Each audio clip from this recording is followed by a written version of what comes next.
반갑습니다, 여러분. 지난 시간에 이어서 계속해서 우리 김구 선생님의 신앙의 여정을 살펴보는 시간을 가지려고 합니다.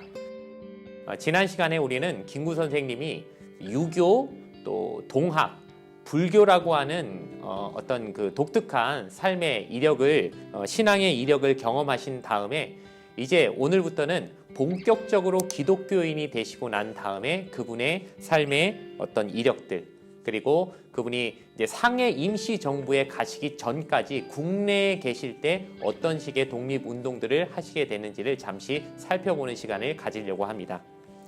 먼저 살펴볼 것은 김구 선생님이 어떻게 전도가 되었는가, 그 최초의 내용입니다. 1902년에 김구 선생님은 아버지를 여의게 되시고요. 이제 그 이듬해 탈상을 한 뒤에 친구였던 당시 우종서라고 하는 조사, 당시 우리나라의 초대교회에는 조사라고 하는 직분이 있었습니다. 그 선교사님들을 돕던 한국인들을 통칭하는 그런 표현이었는데요.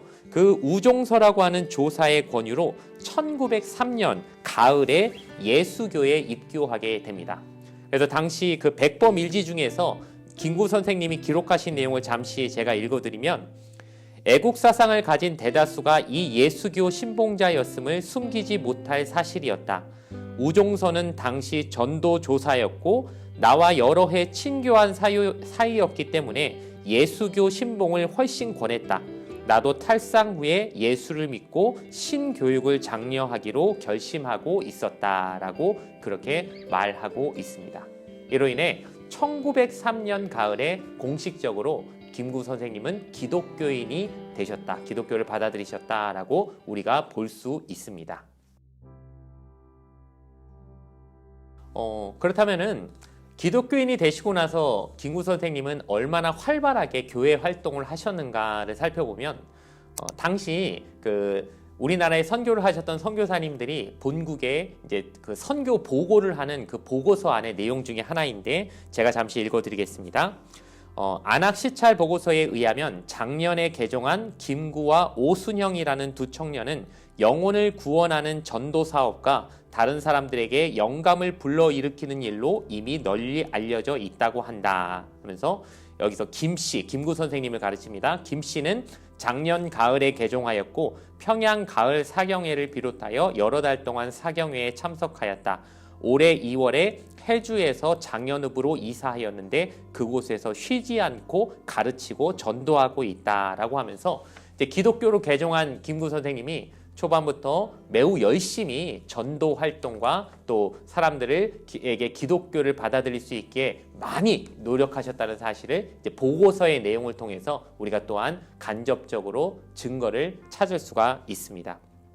이제 기독교로 개종한 김구 선생님은 맨 처음에 교육 사업을 통해서 우리나라를 바꾸려고 하는 의지가 있으셨던 것 같습니다. 그래서 1903년에 오인영이라는 사람의 집에서 봉양학교를 설립하게 되고, 이후 1906년에는 광진학교를 설립하고 1908년에는 해서교육총회의 학무총감이로서 일을 하시고 1909년에는 재령보강학교 교장이 되십니다. 이것이 하나의 어떤 그 동일한 방향을 가리키고 있다는 걸 여러분 아시겠죠? 그러니까 김구 선생님이 생각하신 거는 우리나라 사람들이 그냥 독립이 되는 게 아니다. 외세로부터 우리가 떨쳐내려면 우리 스스로 힘을 가져야 되는데 그것은 바로 교육에 그 초점이 있어야 된다라고 하면서 어떻게 다음 후세대들을 가르치는 그 교육 사업에 전념함으로 민족의 역량을 키우려고 하는 의지를 강하게 가지고 계셨다는 걸 알 수 있습니다. 그로 인해서 김구 선생님은 신민회라고 하는 단체에 가입하시게 되는데, 이 신민회는 1907년 안창호 선생을 비롯한 기독교인들이 중심이 되어서 조직된 비밀 결사단체로, 이 신민회를 통해서 독립운동에 특히 황해도 지역의 자금 모금 책임자로 적극 참여하시게 되었습니다. 하지만 이 신민회에 가입함을 통하여서 이제 우리나라가 1910년에 일본에게 합병이 되고 나서 일본이 이제 우리나라를 통치하게 되는 그 시절에 이 신민회 가입이 하나의 빌미가 되어 김구 선생님은 또다시 감옥에 들어가시게 되는데, 1909년에 10월 우리가 잘 아는 안중근 의사가 이토 히로부미를 총으로 이제 저격하여 죽이는 그 사건이 벌어지게 되는데 이 일을 통해서 맨 처음에 수감이 되십니다. 감옥에 들어가시게 됩니다. 그런데 그 상황에서 또 하나의 사건이 다시 이제 일어나게 되는데 1911년에 안악 사건이라고 하는 이 또 하나의 사건이 벌어지게 되면서 이 사건을 통해 이제 그 기존의 그 형량에서 더 가중되어서 형량이 늘어나게 됩니다. 그래서 105인 사건으로 그러니까 안악 사건으로 15년형이 되게 되고 또 105인 사건이라고 해서 2년이 추가 언도가 되어서 총 17년이나 되는 형량을 받게 되신 거죠. 그런데 그것이 점차적으로 여러 가지 많은 이제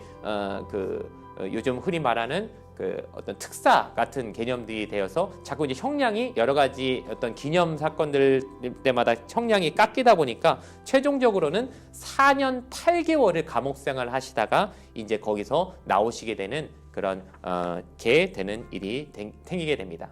그런데 이 감옥 안에서 김구 선생님은 또 하나의 큰 변화를 하시게 됩니다. 그것은 바로 우리가 잘 아는 이름 백범 김구라는 이름으로서 이제는 드디어 우리에게 알려질 수 있도록 감옥 안에서 계명을 하시게 되는 것이죠.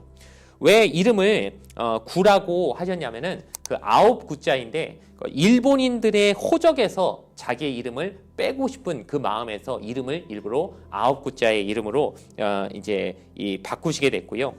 우리가 잘 아는 백범이란 호는 백정과 범부, 즉 당시에 제일 하찮게 취급받았던 하위 신분이었던 백정들이나 혹은 범부, 보통의 그냥 일반 사람들조차 다 나만큼의 애국심을 가졌으면 좋겠다라고 하는 뜻에서 자신의 호를 이제 백범이라고 또한 고치게 되셨습니다.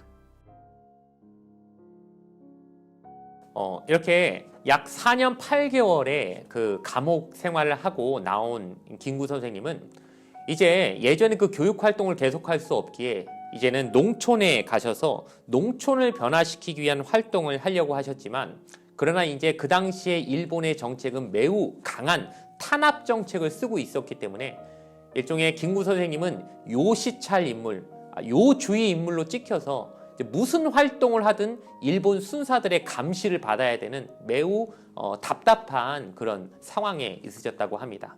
그래서 이 국내에서는 내가 더 이상 활발한 독립운동을 할 수가 없겠구나라는 생각을 가지고 이제 당시 1919년 우리나라의 3.1운동을 통하여서 매우 큰 독립운동의 어떤 흐름들이 우리 국내에서 일어났지만 그러나 이것도 역시 일본의 통치 안에서는 매우 제한적일 수밖에 없다라는 생각에 그 1919년에 상해에서 이제 결성이 된 임시정부의 소식을 듣고 상해로 망명하기 위한 그런 행동을 하시게 됩니다. 당시 그 상해까지 가는 길이 많은 감시를 뚫어야 되는 매우 어려운 그 첩보작전과 같은 어려운 상황이었다고 하는데도 그 모든 것들을 이제 신분을 감추면서 자신의 신분을 중국인으로 위장하면서 그 기차를 타고 상해까지 그렇게 어렵게 그곳에 가서 이제 비로소 상해에서부터의 독립활동을 시작하시게 됩니다.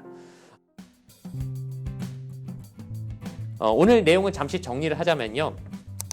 비로소 기독교로 개정하시게 된 김구 선생님은 맨 처음에 교육 사업을 통해서 우리 국민들의 의식을 바꿔야겠다라고 하는 생각을 하시게 됐지만은 때마침 그 일본에 합병이 되고 또 일본의 본격적인 탄압에 의해서 억울하게 감옥에 가셔야 되고 감옥 안에서도 그러나 자신의 그 독립에 대한 생각을 꺾지 않고 계속 그 뜻을 가지고 이제 감옥에서 나오시게 됩니다. 그리고 그 이후에는 국내에서도 여러 가지 방식의 독립운동을 구상해 보셨지만 어쨌든 그 일제치하에서는 많은 제한이 있다는 것을 깨닫게 되시고 나서 그래 이제 외국에 나가서 특별히 우리나라와 가까이 있는 중국의 상해에서 그곳에서 임시정부에서의 활동을 해보자라고 하는 뜻을 통해 상해로 망명하시게 되는 그런 내용을 오늘까지 살펴보았습니다. 이후에 계속해서 내용을 이어져 가도록 하겠습니다.